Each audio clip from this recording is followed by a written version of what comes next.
Sir काय सांगाल आपण आज न्यायालयात सुनावणी झाली बाजूदार करताय त्या मुलाचा जामीन पोलिसांची जी भूमिका होती त्यांना व्हिंडिकेट झालेली आहे, आम्हाला यश मिळालेली आहे। रिटन ऑर्डर डिटेल ऑर्डर प्राप्त झालेली नाही, ते पूर्ण ऑर्डर वाचल्यानंतर आपल्याला डिटेल टिप्पणी त्याबद्दल करण्यात असं म्हणण्यात आलेलं आहे न्यायालयाकडून की त्या मुलाबद्दल अपघात केल्यामुळे कल्याणनगर इनोसेंट लाईफ्स लॉस्ट झालेली आहे। क्रिमिनल जस्टिस सिस्टमचे इंटरेस्ट मध्ये त्यांना बाहेर राहणे उचित नाही है आणि त्यांना ऑब्झर्वेशन होमला पाठवण्यात यावी हीच आमची भूमिका प्रथम दिवशी होती। अपील जे रिव्हिजन आम्ही केले होते त्यामध्ये आमची हीच भूमिका होती आणि पोलिसांना यश मिळालेली आहे। याच्यामध्ये काही संभ्रम आहे का? कारण अजूनही संभ्रम म्हणजे क्लिअर आहे। 304 एक रॅश अँड नेग्लिजंट ऍक्ट आहे ज्या केसमध्ये 3 वर्षाची शिक्षा आहे।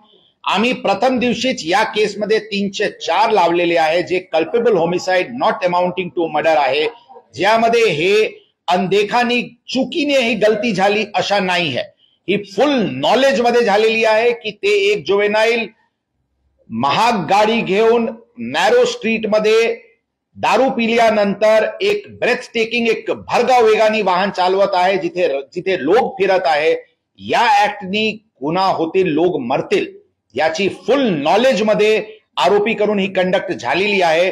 म्हणून 304 ज्यामध्ये 10 वर्षाची शिक्षा आहे हीच कलम आम्ही प्रथम दिवशी संडेला लावली होती आणि ही एक नॉर्मल फेटल ऍक्सिडेंट 304 ची बेलेबल ऑफेन्स आम्ही लावलेली नव्हती।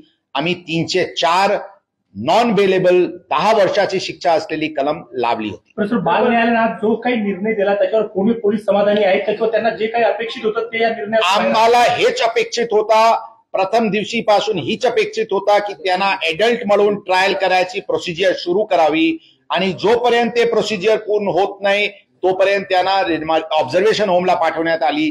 दोन्ही गोष्टीवर आज आम्हाला यश मिळालेले आहे।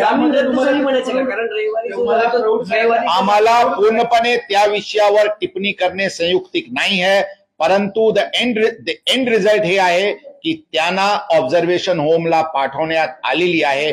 जे ते फ्री सारखे रस्त्यावर फिरत होता त्यांचे लिबर्टी कटेल करण्यात आलेली आहे आणि त्यांना ऑब्झर्वेशन होमला पाठवण्यात आले।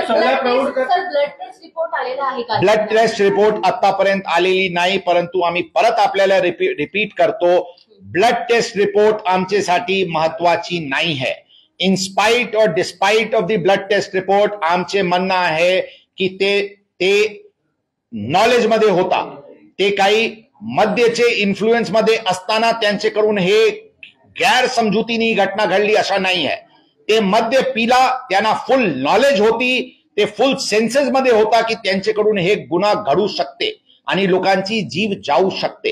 हीच आमची केस होती आणि आमची केस वॉटर टाईट आहे ही मी जबाबदारीने आपल्याला सांगतो। तुम्हाला आव्हान असणार आहे कारण न्यायालयाने काय आदेश दिलेले आहेत की तुम्हाला हे सगळे अपघात पुरावे लागणार आहे, त्याच्यासाठी पूर्तता करावी लागणार। 100% पुरावा मोठ्या प्रमाणात गोळा करण्याची प्रक्रिया सुरू आहे।